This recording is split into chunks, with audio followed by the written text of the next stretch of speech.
corazón. Será muy triste. Hola hermano, buenas tardes, otra vez más aquí con el libro de Dios, el libro de Isaías. Estamos en el capítulo 2. El video pasado fue el capítulo 2, versículos del 1 al 4. Hoy te voy a estar exponiendo del versículo 5 al versículo 9. Lo estoy haciendo de esta manera para sacarle el mejor provecho que podamos a estos textos. Así que rápidamente te invito ahí a que antes que nada pues oremos al Señor, ¿verdad? Antes de que haga estos videos, antes de hacer los videos, pues yo también me pongo en oración para que el Espíritu Santo de Dios me use, me guíe a toda verdad y no sea mi carne hablando, sacando textos fuera de su contexto. Pero te invito, hermanos, a que abras tu Biblia. Vamos a estar ahí en Isaías capítulo 2, del 5 al 9. Y recordarte que estamos aquí en la ciudad de Conway, Arkansas, en el 1105 Gam Street, 72032, el código postal, por si algún día te animas ahí a visitarnos a nuestra pequeña iglesia. Estaremos contentos de recibirte ahí con el pastor Luis Ortega. Y pues entramos de una vez a materia con lo que nos toca el día de hoy. Dice el versículo 5, y algo que le he puesto, estoy poniéndole nombres a mis estudios para poder relacionarlo con lo que los textos nos van a decir. Y yo le he titulado a estos versículos el celo santo de Isaías. Dice el versículo 5: venid, oh casa de Jacob, y caminaremos a la luz de Jehová. En los pasajes del capítulo 2, versículo 1 al 4, las naciones vecinas, los gentiles, los paganos, vendrían a aprender de los caminos de Dios, hablando Isaías de esa visión futurista, de ese futuro próximo que vendría para el pueblo de Judá y de Jerusalén. Pero ahora el llamado y la invitación es a la casa de Jacob, a los judíos, a los israelitas, a los de Jerusalén. Y la invitación es venid. Y siempre hemos dicho que las terminaciones y de, venid, cantad, terminaciones en de siempre implican mandamientos, y aquí esto es un mandamiento, una invitación, pero con el carácter de venir a hacer lo que se está pidiendo. Y Isaías dice: venid, oh casa de Jacob, y caminaremos a la luz de Jehová. La invitación es venid, es una invitación a la casa de Jacob a que se vuelvan a Dios, a caminar a la luz de Jehová. Lo opuesto de luz es tinieblas. Estas personas estaban caminando, sí estaban caminando, pero estaban caminando en la dirección contraria, estaban caminando en tinieblas, a oscuras. La pregunta que te hago: ¿a dónde nos puede llevar un camino de oscuridad? Y muchos creo que ya sabemos a dónde nos va a llevar un camino de oscuridad: a más tinieblas, a los abismos. En Efesios 5:8 dice: porque en otro tiempo, hablando ya de nosotros los cristianos, los que hemos sido alcanzados y redimidos por Cristo Jesús, eran tinieblas. En otros tiempos sí fuimos tinieblas, mas ahora, dice el apóstol Pablo, soy luz en el Señor. Andad como hijos de luz. Y estas son las palabras que también Isaías está utilizando en el versículo 5. Venid, oh casa de Jacob, y caminaremos a la luz de Jehová. Cuán importante es caminar a la luz de Jehová. Si hay algo que hoy en el mundo está sobresaliendo, por así decirlo, es como que si las tinieblas quisieran opacar la luz de Dios, porque el mundo, el hombre, se ha vuelto contra Dios. Y el llamado para los hijos de Dios es venir a caminar a la luz de Jehová. Antes, versículo antes del 1 al 4, miramos a aquellas naciones que tenían ya el deseo cuando vieron que Dios restauró esa ciudad de Sión y vieron que los jueces y los consejeros eran justos y fieles. Ellos desearon caminar en las sendas de Dios. Y ahora la invitación al pueblo de Jerusalén es venid a caminar en la luz de Dios. Pasemos a nuestro siguiente versículo, versículo 6. Y rápidamente vamos a mirar que cambia ahora el mensaje de parte de Dios, y ahora comienza a hablar Isaías. Y a mí me impactó porque hasta el versículo 5 vemos que todo eso está en paquete en el capítulo 1, capítulo 2, hablando de cómo eran el comportamiento del pueblo de judío, y cómo el Señor está haciendo esa invitación. Pero ahora Isaías nos está diciendo, estas son palabras de Isaías del 1 al 9, del 6 al 9. Ciertamente tú has dejado tu pueblo, la casa de Jacob. Rápidamente en el verso 9 vemos ahora hablar a Isaías por sí mismo, y estas son las palabras de Isaías dirigidas a Dios. Isaías entendió perfectamente la profecía, y es como decir, ciertamente, Señor, ciertamente, en verdad, tú has dejado a tu pueblo. Y esta palabra dejado es la palabra natach. Esta palabra quiere decir abandonar, quiere decir dejar, quiere decir rechazar. Pero no solamente fue un rechazo sin causa, porque más adelante Isaías nos va a decir cuál era la condición de estas personas. Dice el versículo 6, porque están llenos de costumbres traídas del oriente. Y quiero hacer un contraste aquí. Regresamos al capítulo 1. En el versículo 21 dice que estaban llenas, que esta ciudad antes fue llamada ciudad fiel, y estaban llenas de justicia y de equidad. Lo leímos también en el versículo, en los versículos 21. Pero ahora ellos estaban llenos de costumbres traídas del oriente.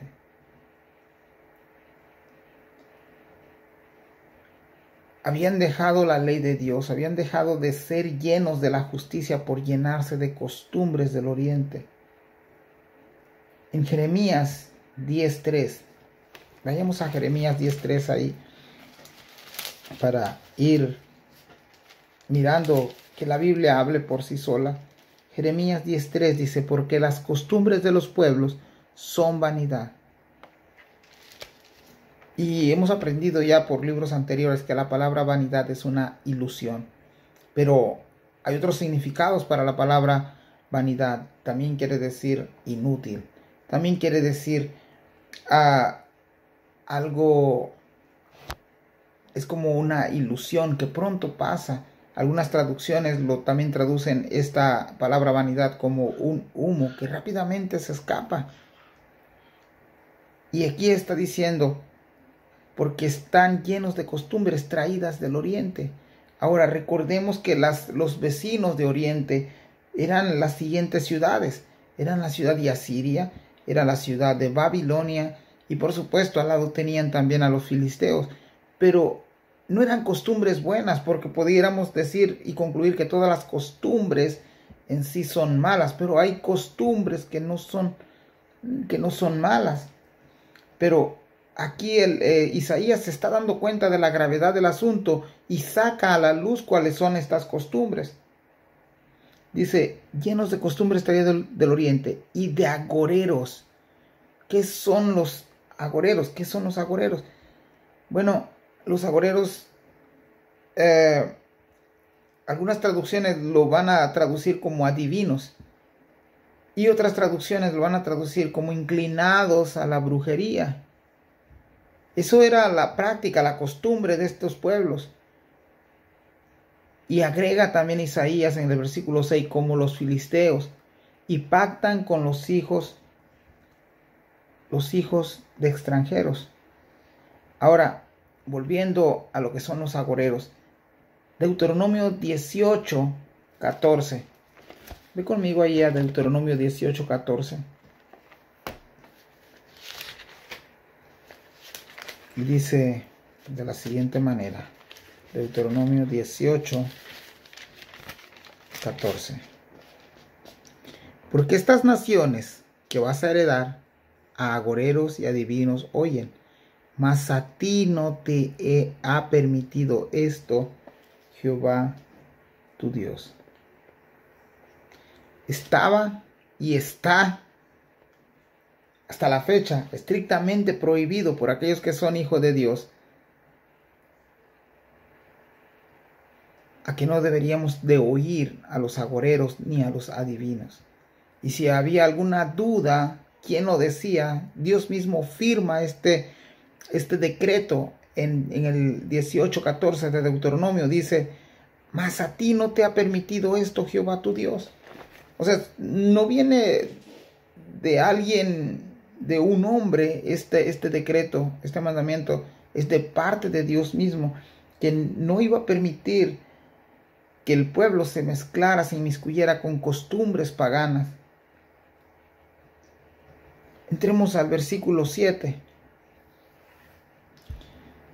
Déjame comentarte algo acerca del versículo 6 todavía.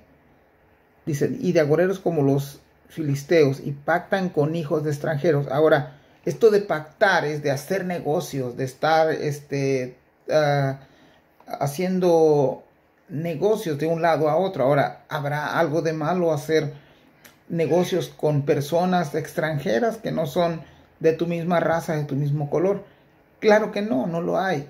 El trasfondo de todo esto es que eran negocios sucios, que eran negocios que implicaban sobornos, que implicaban, como comúnmente nosotros decimos, mordidas. Eran negocios no gratos ante los ojos del Señor. Y por eso Isaías está, ya no Dios, Isaías está dando cuenta en qué situación se encuentra el país. Pero ahora vayamos al versículo 7. Dice, su tierra está llena de plata y oro, sus tesoros no tienen fin. Antes habíamos dicho en el 1:21 que estaban llenas de justicia y de equidad. Después en el 2:6 que estaban llenas de costumbres traídas del oriente. Pero ahora en el versículo 7 dice que está llena de plata y oro, sus tesoros no tienen fin. ¿De qué tierra está hablando? De la tierra de Jerusalén. Pero te das cuenta que ahora ya no dice nuestra tierra ni la tierra de Dios, dice su tierra, la tierra de ellos. Esto me lleva a pensar que Isaías difícilmente se iba a inmiscuir, se iba a enredar con la práctica que sus compatriotas estaban teniendo, que sus hermanos estaban ya aceptando dentro del ámbito religioso, de lo espiritual, de lo político, de lo económico. Y si te das cuenta, todo se ha venido mezclando y están empezando a ver las cosas como normales, tal como pasa en todos los tiempos. Hoy en día miramos que hay cosas que estrictamente están prohibidas por Dios, pero que el hombre nos ha querido ahora hacerlas ver como normales. Lo que es el moralismo del hombre tiende a cambiar, pero lo que es la palabra de Dios, dice la Biblia, que no cambia, que permanece para siempre. Sus estatutos, sus mandamientos, sus principios, sus valores son inmutables, no cambian. Es un mismo valor para todas las épocas. Ahora otra de las cosas, dice el versículo 7, su tierra estaba llena de plata y oro, sus tesoros no tienen fin. También está su tierra llena de caballos y sus carros son innumerables. Y te puedes quedar sorprendido porque esto sí es prosperidad. O sea, la tierra estaba llena de prosperidad. Ahora, no siempre cuando estás prosperando viene de Dios. Y te voy a enseñar por qué, porque vamos a tocar ese tema, ese texto, cientos de años atrás, porque el Señor no quería que ellos llegaran a hacer esto. Estaban llenos de costumbres, estaban llenos de plata y oro, sus tesoros no tenían fin. También esta tierra estaba llena de caballos, y aquí caballos equivale a un ejército muy poderoso. Y agrega, y sus carros son innumerables. Miramos qué dice Deuteronomio 17, del 16 al 18. Vayamos a Deuteronomio una vez más, en el capítulo 17, versículo 16 al 18. Dice: pero él no aumentará para sí caballos, ni hará volver al pueblo a Egipto con el fin de aumentar caballos, porque Jehová os ha dicho: no volváis nunca por ese camino. El 17, ni tomará para sí muchas mujeres, para que su corazón no se desvíe, ni plata ni oro amontonará para sí en abundancia. El 18, y cuando se siente sobre el trono de su reino, entonces escribirá para sí un libro, una copia de esta ley, del original que está al cuidado de los sacerdotes levitas. El problema es de que ellos habían descuidado la ley de Dios. La ordenanza era muy clara, que no iban a adquirir caballos, o en otras palabras, no iban a adquirir armamentos, porque el caballo en aquel entonces era comparado como los tanques de guerra de hoy en día, el mejor armamento, el mejor equipo de armas, la artillería que se usaba en esos entonces. Al sentirse ellos con dinero, con un ejército muy preparado, ellos iban a tender a desviar su corazón de Dios y iban a sentirse protegidos por lo que ellos tenían y ya no por la presencia de Dios. Y eso era abominación y sigue siendo abominación a Dios cuando ponemos la confianza en lo material y nos desenfocamos en aquel Dios que es santo, que es puro, que es la Biblia lo presenta como el Santo de Israel, como Jehová de los ejércitos. Así que miramos pues de que siempre cuando hay indicios de prosperidad, no siempre quiere decir que porque Dios te haya bendecido.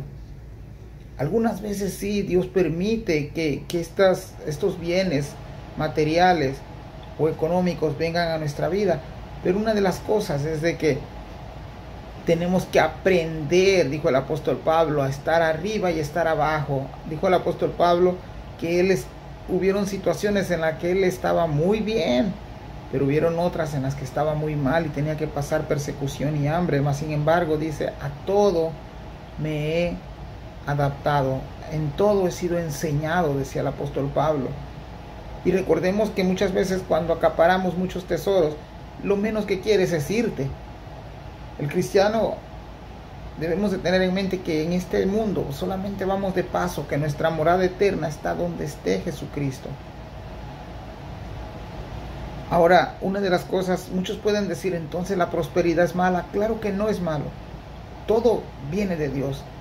La raíz de todos los males es el amor al dinero. Cuando nos creemos seguros de lo que tenemos por nuestras fuerzas, por nuestro trabajo, por nuestro intelecto, por nuestra sabiduría, dejando afuera a Dios. Y Dios nos da a cada uno según nuestra capacidad. Vemos muchos testimonios de personas que si ellos tuvieran $1 millón, prontamente terminarían mal, porque no están capacitados para tener tanto dinero. Y al igual vemos personas que no tienen nada y también están o reniegan de Dios porque pues nunca tienen nada.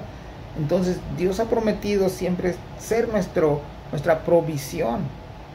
Pero vemos ahora aquí en el capítulo 7 cómo ellos se habían olvidado de Dios, se habían dejado el libro de la ley, habían dejado de leer la palabra de Dios, habían dejado de ser llenos de justicia y de fidelidad y de equidad, pasaron a estar llenos de plata y oro. Veamos al versículo 8. El versículo 8 dice, además su tierra, otra vez ahí Isaías diciéndole su tierra de ellos. Él no se contaba, ¿por qué? No porque no fuera parte, sino que porque no estaba siendo partícipe de las cosas que hacían sus hermanos. Además su tierra está llena, otra vez nota ahí la palabra llena, de ídolos. Un contraste contra el versículo 21 del capítulo 1 de Isaías es de que ya vimos que estaban llenas de costumbres traídas del oriente, ya estaban llenas de plata y oro, y ahora nos dice que toda la tierra estaba llena de ídolos. O sea, en otras palabras, se habían olvidado de Dios. Ahora, una de las preguntas que surgió cuando estaba leyendo, ¿qué cosa es un ídolo? ¿Qué cosa es un ídolo? Y estoy investigando un poco, y la raíz de esta palabra, según la concordancia Strong, es la palabra Elil. Y me sorprendió los significados que esta palabra trae, porque dice ahí que un ídolo, según la palabra Elil, es un bueno para nada. Además lo sigue traduciendo como algo inútil, y además también lo traduce como algo, como una vanidad, una ilusión pasajera. Así que si tú lees de esa manera, con este significado, el texto dice, además su tierra está llena de inútiles, de ídolos en plural, o está llena de buenos para nada. Pero no solamente eso, y se han arrodillado ante la obra de sus manos y ante lo que fabricaron sus dedos. Ahora, hermano, muchas veces nosotros como cristianos habíamos aprendido que ser idólatra es por tener un santo, una imagen, una virgen, un crucifijo, y porque lo teníamos colgado en la pared, o lo traíamos en el pescuezo, en el cuello. Muchas personas acostumbran a poner un rosario hasta en los carros y todo eso. Para nosotros, o lo que fue para mí, eso era ser un ídolo. Pero en la actualidad vemos la astucia del Satanás, como poco a poco ha hecho de cosas, de objetos, ídolos aún para nosotros los cristianos. Hay muchos instrumentos, muchas cosas, muchas creaciones que el hombre ha inventado que se han tornado en nuestros ídolos. Una de las definiciones de ídolos también es que todo aquello que te cautiva, todo aquello en lo que inviertes tu tiempo, en lo que inviertes tus recursos, en lo que inviertes tus fuerzas, se vuelve también un ídolo para ti. Y aquí entra hasta el trabajo. Sí, el trabajo muchas veces es algo bueno, es algo que Dios mismo mandó, pero el exceso del trabajo, el amor al trabajo, las 20 horas que a veces trabajamos, estamos diciéndole a Dios que esa es nuestra prioridad. Tenemos que tener cuidado, no solamente son cosas visibles, porque también hay ídolos en las que nosotros pasamos e invertimos nuestro tiempo. Dios nos ha dado la libertad de poder divertirnos, por así decirlo, o de poder gozar de la vida, pero hay límites y senderos donde el hombre, los parámetros de Dios son los linderos que Él ha marcado. Incluso hay personas que llegan a caer a idolatrar el sexo, a idolatrar a sus hijos, y esto no quiere decir que no sea bueno querer a los hijos, claro que sí, pero todo lo que esté por encima de Dios, ese es tu ídolo. Dice el versículo 8, además su tierra está llena de ídolos y se han arrodillado ante la obra de sus manos y ante lo que fabricaron sus dedos. Termino con el 9. Y se ha inclinado el hombre y el varón se ha humillado. Por tanto, no los perdones.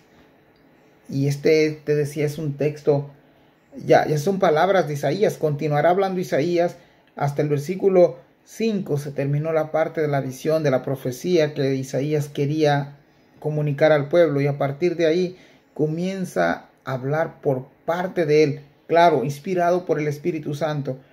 Pero ahora son palabras de él. Él se dio cuenta en la situación espiritual, económica, política, religiosa que se encontraba el pueblo, y era un desastre. Ellos le tenían gran devoción, el pueblo de Dios, sí, el pueblo que se llamó de Dios o que era de Dios. Ellos le tenían gran devoción y temor a esos ídolos que ellos mismos se habían fabricado. Y se rebajaban, se humillaban ante ellos. Y a la conclusión que llegó Isaías es: no los perdones. Este deseo es un deseo imprecatorio de parte de Isaías. Él se dio cuenta cuál era la situación y por supuesto yo me imagino que Isaías conocía todo lo que era la Torá, la ley de Dios, los preceptos, los mandamientos, los estatutos, y él llega a la conclusión, y por eso a este tema yo le había puesto el celo santo de Isaías. Él llegó a la conclusión de decir: Señor, esto y esto y esto y esto y esto han hecho. Señor, no los perdones. Después estaré dando ya los otros versículos. Espero que podamos nosotros seguir adelante. Dios te bendiga, hermanos, y gracias por estarme escuchando. Un saludo ahí a mi familia de México. Bendiciones.